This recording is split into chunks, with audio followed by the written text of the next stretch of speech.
Adab safar. Ada beberapa adab yang diajarkan oleh Rasulullah SAW dalam melakukan safar atau bepergian. Berikut di antaranya.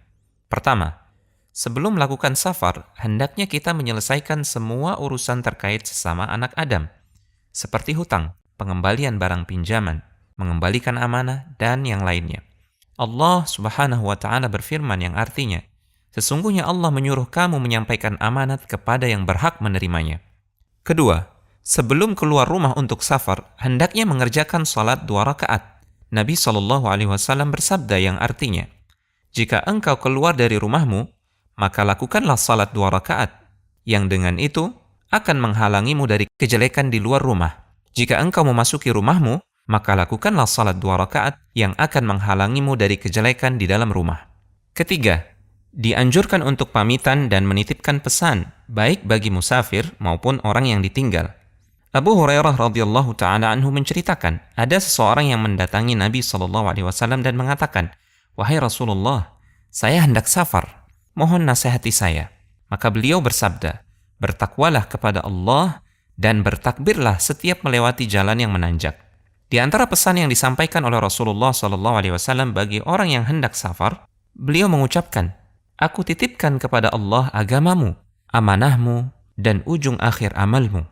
Kemudian, orang yang hendak safar mengatakan kepada orang yang ditinggal, "Aku titipkan engkau kepada Allah, yang Dia tidak akan menyia-nyiakan titipan tersebut."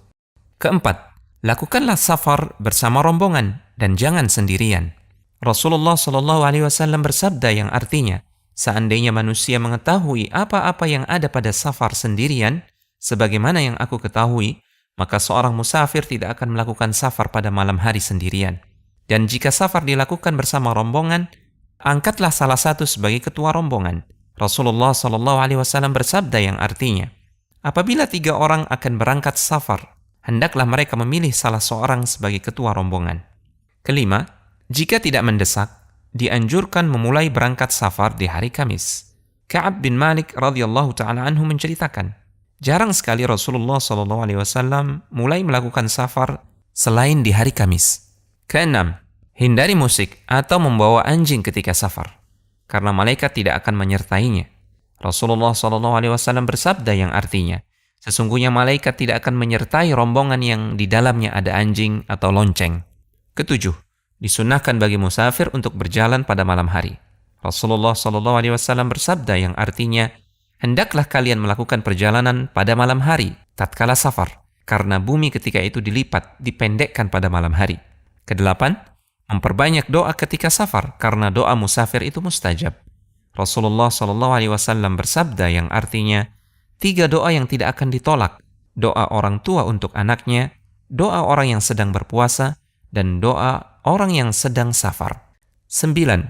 Selama safar, dianjurkan untuk mengqasar salat dan meninggalkan semua salat rawatib selain qabliyah subuh. Ibnu Umar radhiyallahu ta'ala anhu menceritakan, saya pernah menyertai Rasulullah SAW ketika safar. Beliau tidak salat lebih dari 2 rakaat hingga Allah mewafatkan beliau. Saya pernah menyertai Abu Bakar ketika safar. Beliau tidak salat lebih dari 2 rakaat hingga Allah mewafatkan beliau. Ke-10, segera pulang dari safar setelah urusan selesai. Rasulullah SAW bersabda yang artinya, safar itu bagian dari adab, melelahkan, menghalangi salah seorang di antara kalian dari makan, minum, dan tidurnya. Maka apabila salah seorang di antara kalian telah menyelesaikan urusannya, bersegeralah pulang menemui keluarganya. Ke-11, berdoa ketika pulang safar. Anas bin Malik radhiyallahu ta'ala anhu menceritakan, pada waktu kami pulang safar, ketika kami telah melihat kota Madinah, Rasulullah SAW membaca, Ayibuna ta'ibuna abiduna li rabbina hamidun.